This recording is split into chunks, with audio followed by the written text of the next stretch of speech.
Here is our brand new purifier. There's 3 layers to it. You have the UVC light at 253 watts, the HEPA filter, and then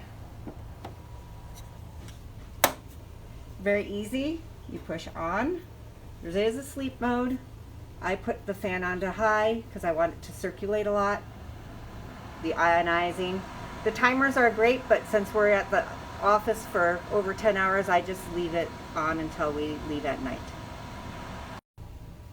Here is our brand new purifier. There's 3 layers to it. You have the UVC light at 253 watts, the HEPA filter, and then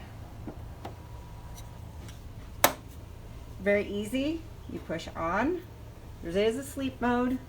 I put the fan on to high because I want it to circulate a lot. The ionizing. The timers are great, but since we're at the office for over 10 hours, I just leave it on until we leave at night.